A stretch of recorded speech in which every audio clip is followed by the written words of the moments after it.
Ladies and gentlemen, thank you for being a part of what we got going on here today. This is an opportunity to enjoy the holiday spirit with somebody that has this spirit all year long, and it's not just for a holiday celebration.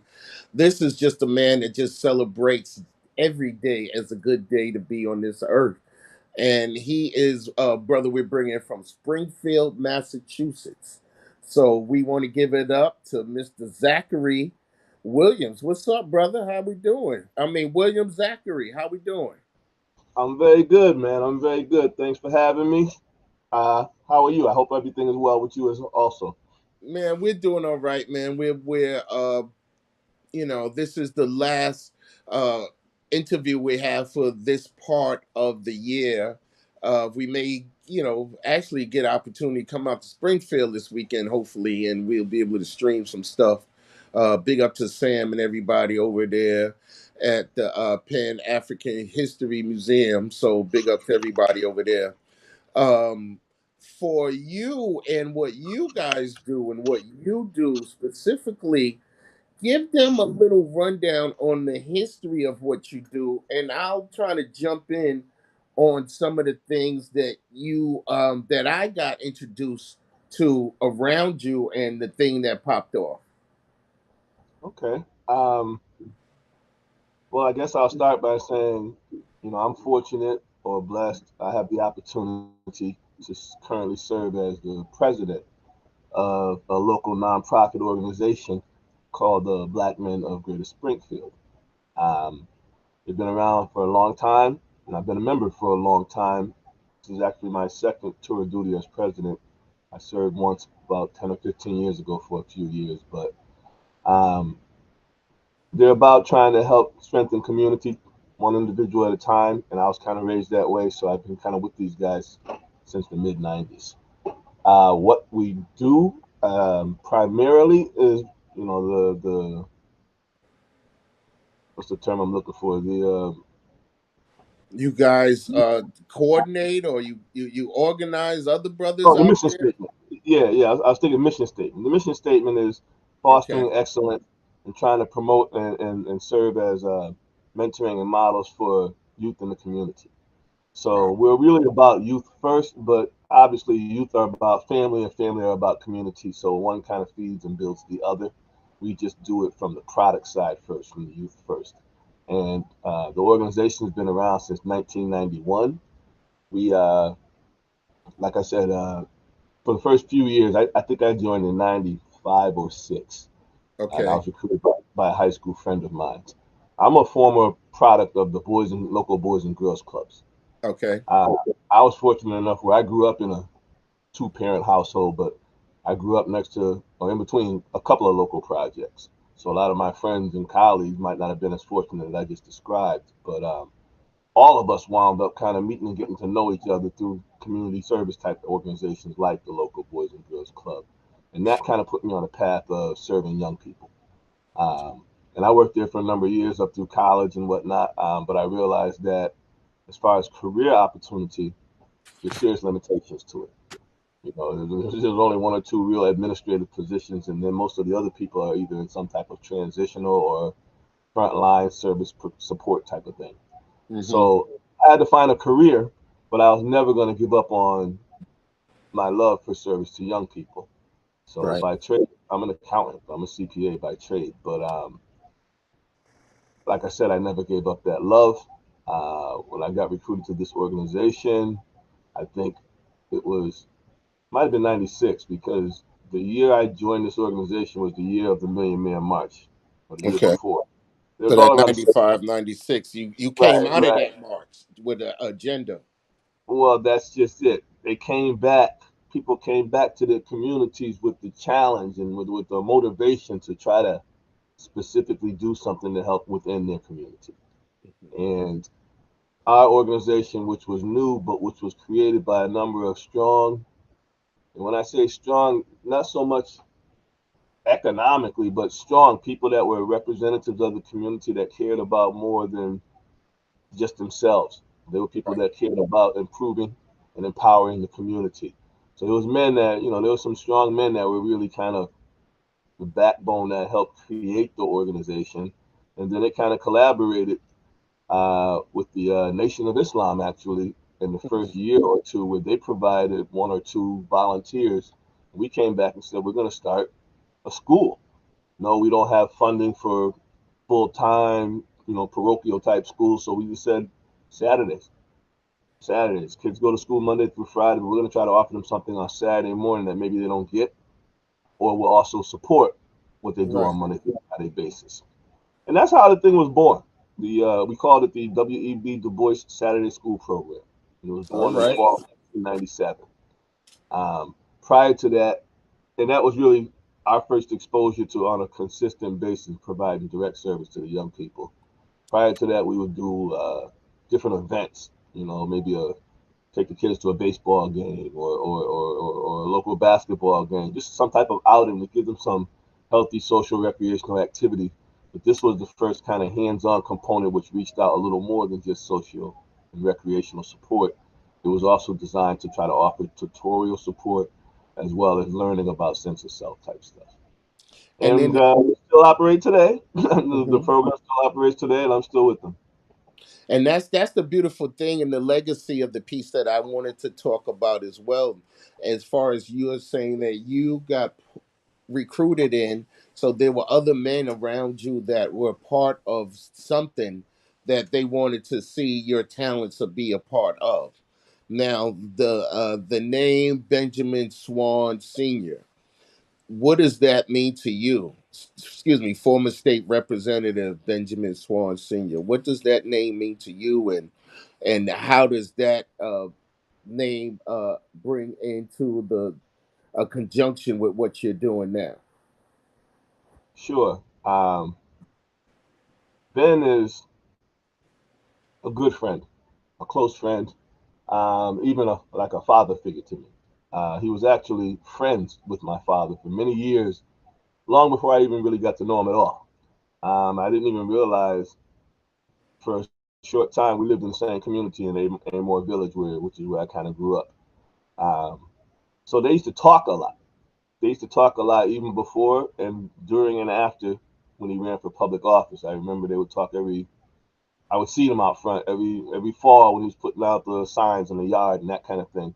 Yeah. But I didn't really get to know Ben until I joined the Black Men of Greater Springfield. He was one of those founding fathers, if you will, one of those initial people. And let me just say, there was a number of people when the organization first started. I would say 50 or 100, and they used to meet once or twice a month in a local business, a local community business. But Ben was one of those anchors that got it off the ground, that gave it that initial impetus. And Okay. I kind of joined after the newness wore off. So after a couple of years, some of that newness wears off, but those anchors were still there. Maybe some of the peripheral men that were Yeah. kind of maybe interested or curious. If you don't actively engage them and whatnot, there's a lot of reasons where once the newness wears off, or once the things that you focus on might not be things they feel confident or whatever Right. experience with. The numbers started to shrink a little bit. I was kind of part of the second wind of new recruitment after they were about 5 years old. And Okay. that was when I really kind of got to know Ben a little bit. And even then, he wasn't necessarily at every meeting because he was already or had just become, I believe, the state representative. So Right. he was new in that position and he was working on trying to establish himself as a politician representing Western Massachusetts, specifically the city of Springfield, more specifically the minorities in the city of Springfield out in Boston, which, as I'm sure you know, politically speaking, Western Mass has not always had, especially the minority communities in Western Mass, have not always had much of a political voice on Beacon Hill.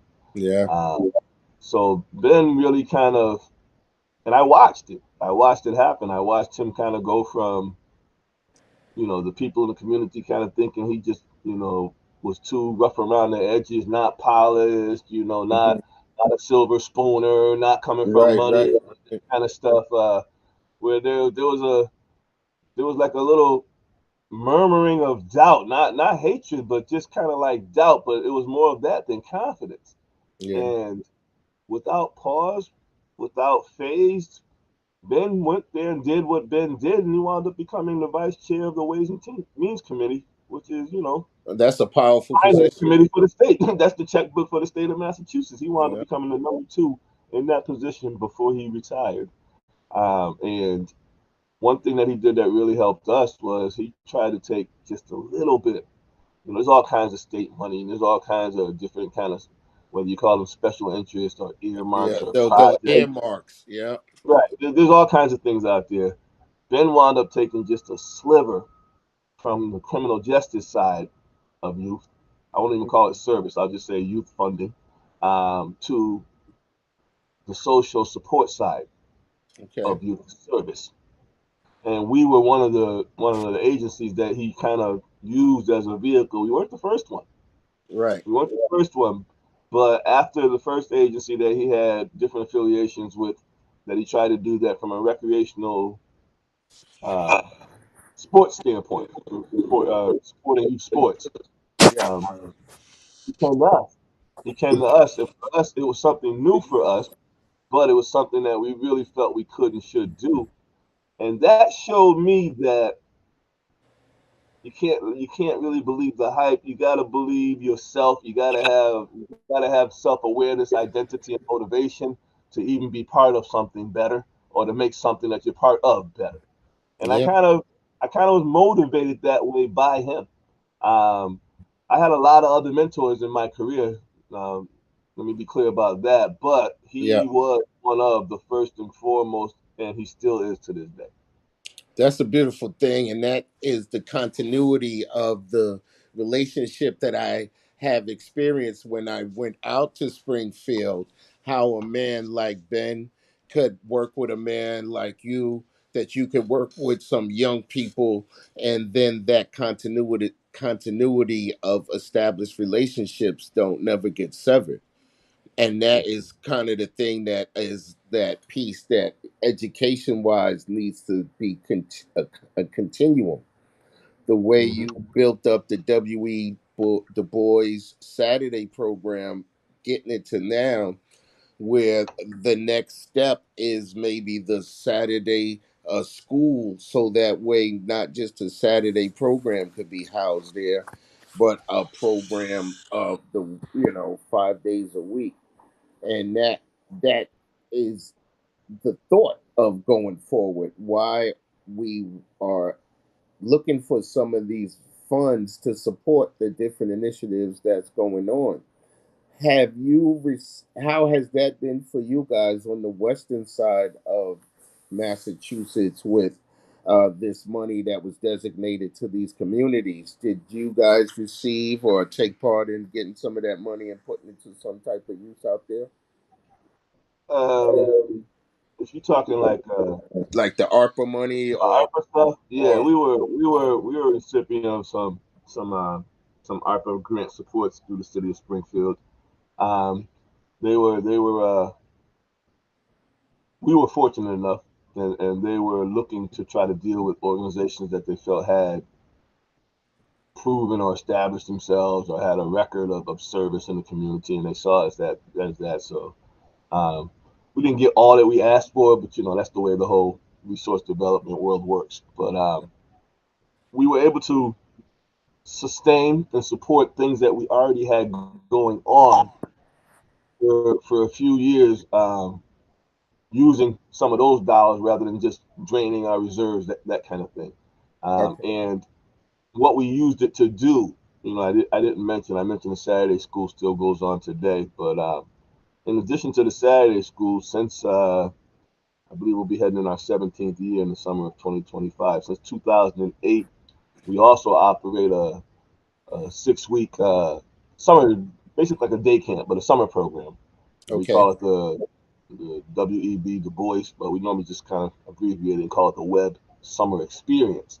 And what that does is it provides safe, constructive, productive, healthy environment for young men, usually up to about 30 of them, where we house them and give them different services as well as different exposure and not necessarily trainings, but like little workshops. Again, it's really more of a summer camp, so it's more laid back. But We always try to bring in different speakers than what they might normally encounter. Last year we had a group of teenagers who we met through one of them's parents was the doctor of one of our volunteers. A Mhm. group of teenagers that are into robotics, they came and did workshops. So it Okay. is basically summer camp style, but it's not your everyday type of thing. That's why we call it the summer experience. That's been going on for, like I said, it'll be 17 years next year. And that's at no charge to the families that participate.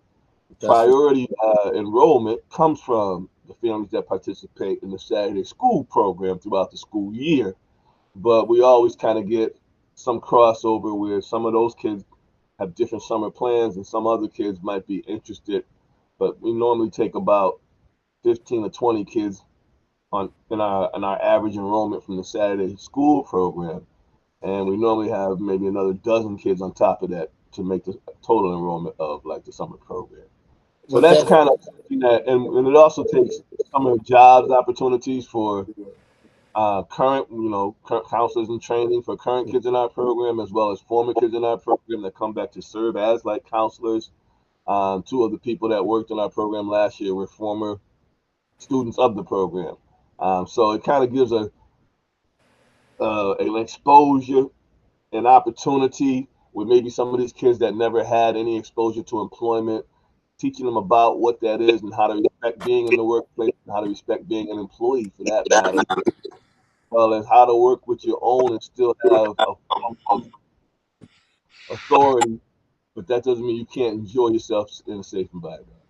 and So that's that what was one of the things that we spent some of our ARPA funds on, as well as a Saturday program. Um, we asked for funding for another program that we do, which is called the Unity Grants Program. And in okay. that program, what we do is we provide mini grants, just small grants. I'm pretty sure, and I've said this for about 5 or 10 years now, and I've never found out that I'm wrong on this, but I'm pretty sure we're the only nonprofit that provides direct service in the community that also gives others, for lack of a better term, I'll say competitors. And I don't like to use that term because there's no shortage of kids in needs in our community. And in the world of nonprofit, it's all about service. But Right. we give that are doing similar, if not the same things, funds to keep doing it, just for the reasons I said. There's no shortage. There's a shortage of resources. There's no shortage of need. And we've been doing that for, I think that program started in '09. So we asked about trying to be a conduit because, sometimes our fundings, our funders, our community funders, and I applaud all of them. I applaud all of them. Sometimes they have a hard time finding different projects, and it seems like only a small handful might be recognized or on the radar of community development or community resources. And just through our experience and our collaborations, we're aware that there's a lot more out there than who normally get seen, or maybe they don't have the capacity to have a grant writer on staff or that kind of stuff that maybe some of these more established organizations might benefit from.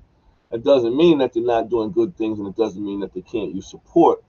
So we created a vehicle where we said, as long as we have our budget funds, we're going to carve out some others to help others. And we've been doing that.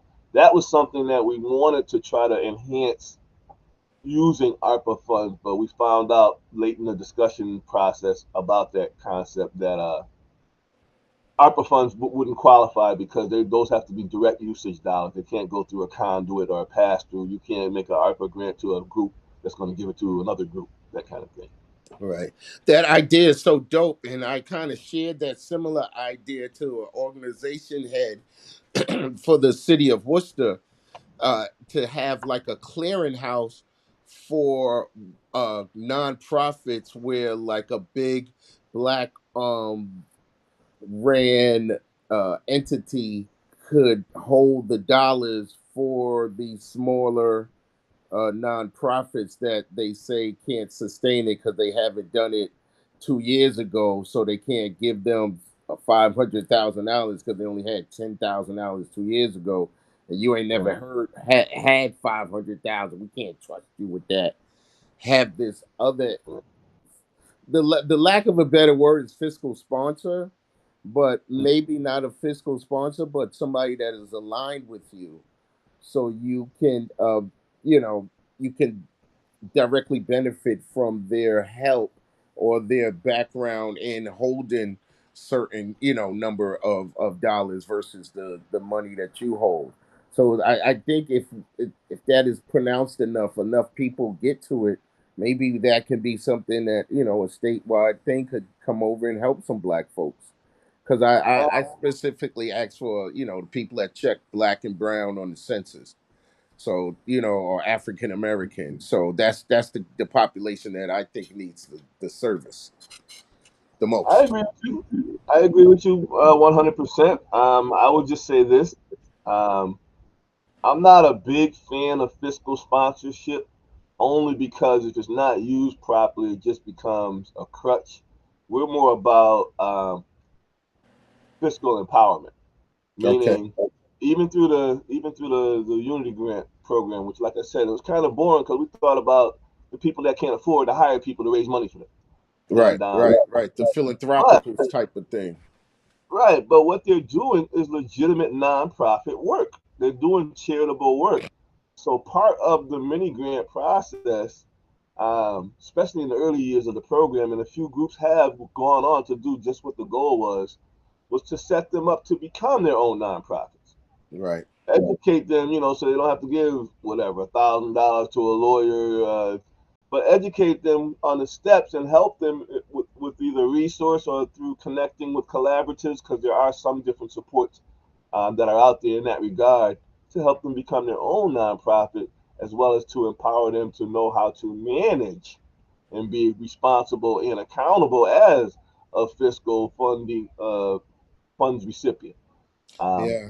but I think I we might have have to had connect with you guys a little stronger because I need that class, that workshop for myself. Because I want to this area where you see behind me, we call it the Arnold Research and Cultural Center.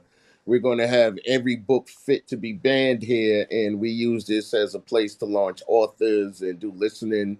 Authors have their own opportunity for people to listen to parts of their books, and and they can interact. So I want that nonprofit status for this area of excellent. our concern. That's excellent. And if you ain't selling those books for profit, it sounds like everything else you would use those books would qualify for nonprofit Yeah. charitable work. We want people to come in here and read them. And Mm. if they have their own book, that they can use this as a place that they can as a vehicle for people to come in and do the sign in, and you want to purchase a book, you know what I mean, and we'll have some coffee, or maybe if it's in the evening we have some wine glasses. We connect with one of these local distributors and do the wine type of thing. And the idea is to make it a community space of reading and creative expression basically, and As people can well come as the get topic, this. Yes. too many of us have been, we're going back to the old stereotype. Well, if you wanted to hide something from a person of color, you put it in a book. Too many of us are too far removed from book knowledge. I'm Right. not saying you have to flip pages, even though there is something to benefit from actually taking the time to physically read a physical book. Mhm. But it's really seeking knowledge on that level, Right. as opposed to Right. seeking likes in a chat room or something like or something like that. It's really And you making know how prevalent that is with that's so prevalent with the like buttons and those thumbs up and stuff, because that I was talking to somebody about the weight that those carry more than knowledge itself, because you don't even have to be knowledgeable to get a bunch of likes and people think you're smart. You know what I it's, mean? That's it's, that's it's that's the like day the and age we live in. oxymoron. It's the day and age we live in. And while I'm a huge fan of technology, I'm not a huge fan of how it seems to be predominantly used, Right. which is really more for manipulation and commercialism. Um, Real quickly, one of the topics that we talked about this fall in our Saturday school program. We always do the first hour. We give them a small breakfast and we do kind of a meet and greet and just talk about things that we think relate to their lives, but they will probably never hear on a Monday through Friday, especially not in a classroom type of basis. And Okay. one of the things that we talked about was basically how TikTok, which every kid knows and every kid has probably been actively a part of, even though you're supposed to be of a certain age to even be allowed. But they all know how to get around all that because it's really just a fallacy that it's supposed to be these security techniques to keep minors or extreme Right. young people It's out in like they prison. developed the whole thing to get past it. They Right. so smart. So I was just trying to show them that you got to just think about the things that you just decide to go chase. And Yep. I'm like, two things about TikTok. I just kind of told them why might certain political people be looking to maybe kind of put certain type of sanctions or maybe even have them banned or removed or disbanded as it relates to their indirect ownership to the country of China. Um, in addition to that, I also said that's one thing. That's a global country to country political difference and concerns about data access Right. of our children, which is a legitimate point. I said, but the other piece is the TikTok that the kids of China get is nothing like the TikTok that you guys see here in America.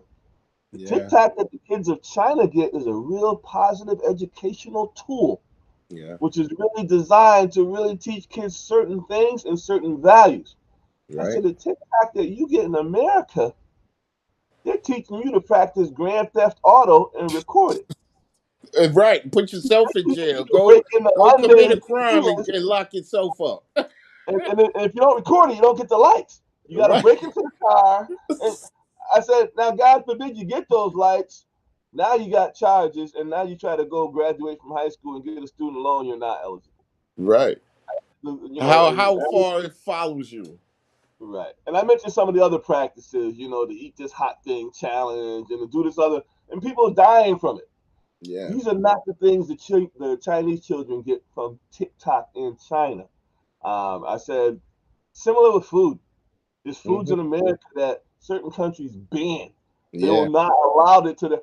I said, so you got to be careful what you're eating physically and what you're eating mentally.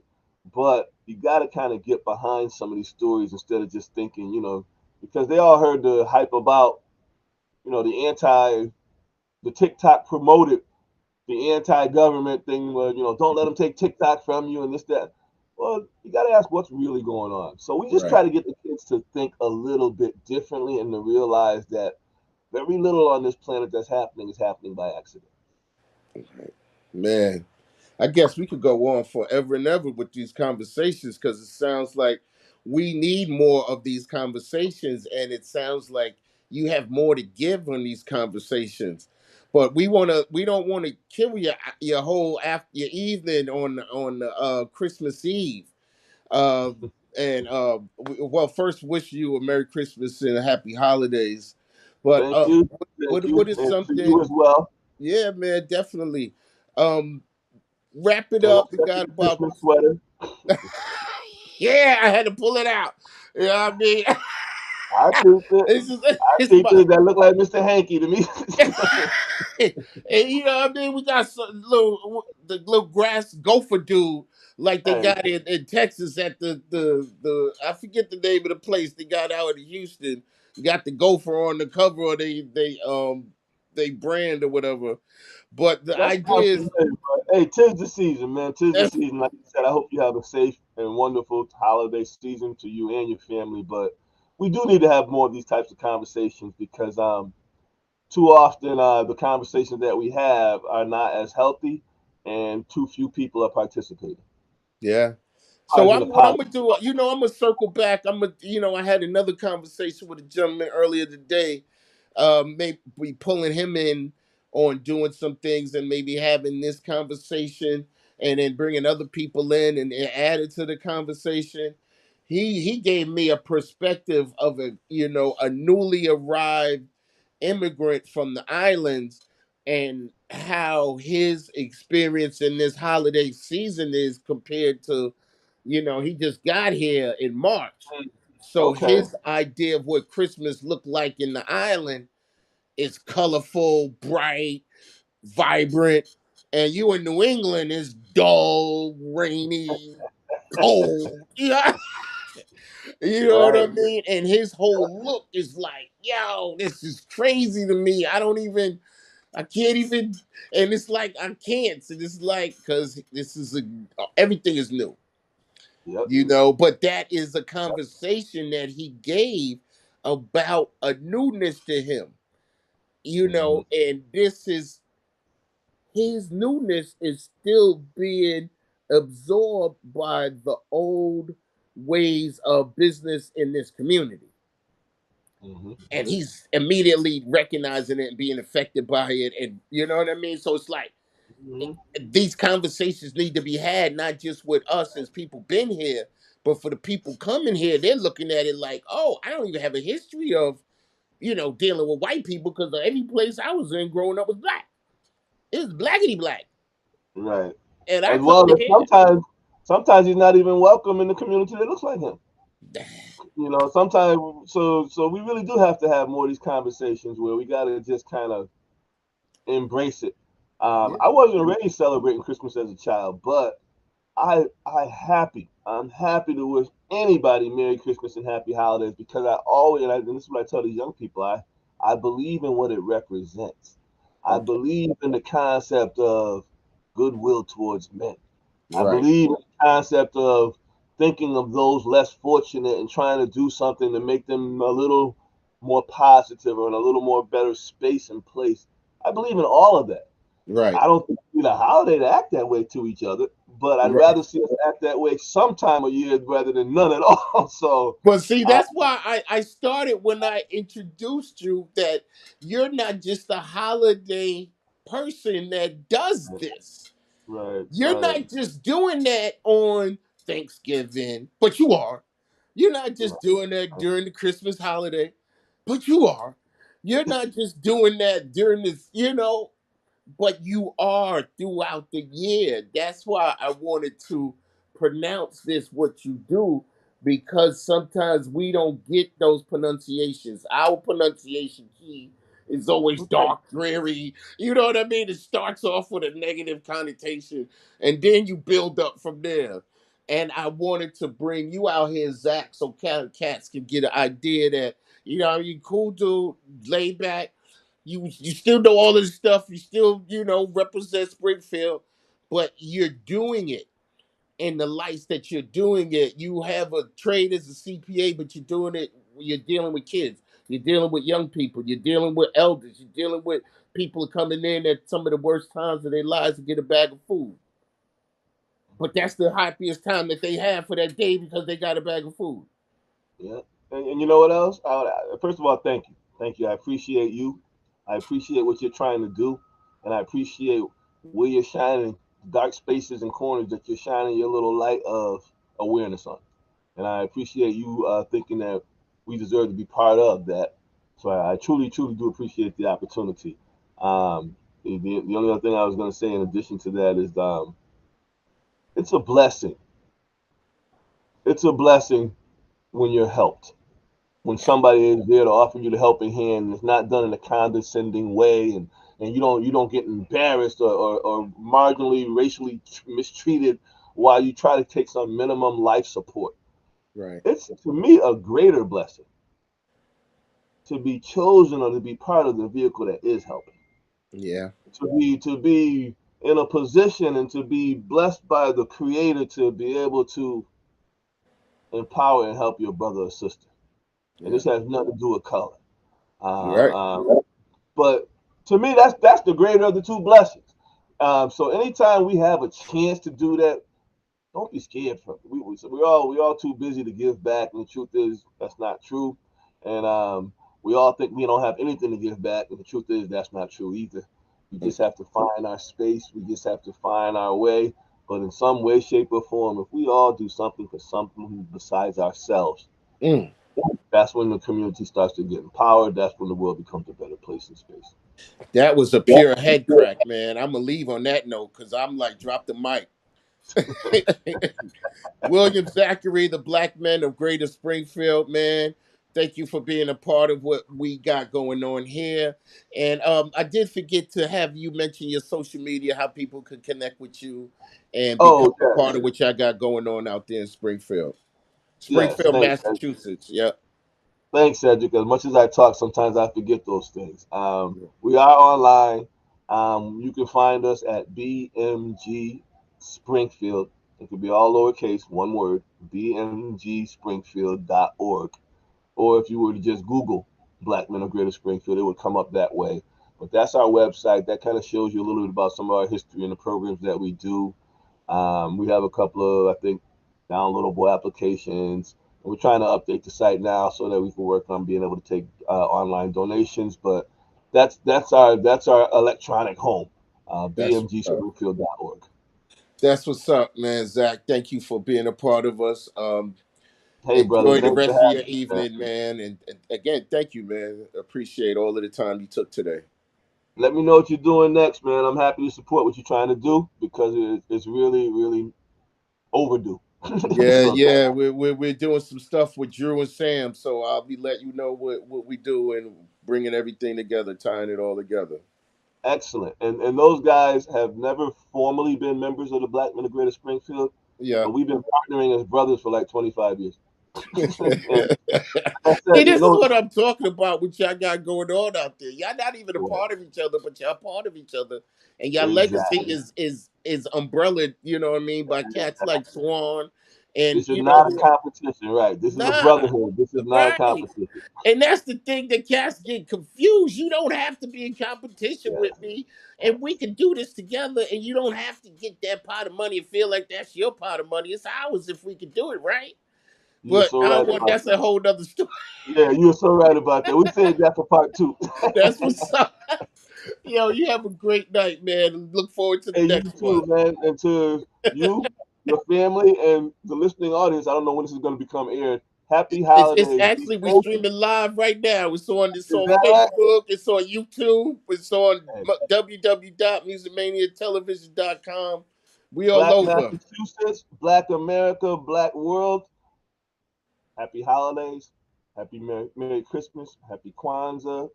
If you're Jewish, Happy Hanukkah. But the whole point is celebrate the love of the season and try Amen. to celebrate it by displaying it in some way. Right. Put your hand out, and once you put your hand out, don't put your hand out to take. Put your hand out to give. Amen. I like that. That's another drop the mic, man. We might have to keep dropping mics, breaking all my stuff here. Yo, Thanks, have a good brother. night, man. Hey, man. Appreciate it. Thanks again. I'm looking forward to talking with you again soon.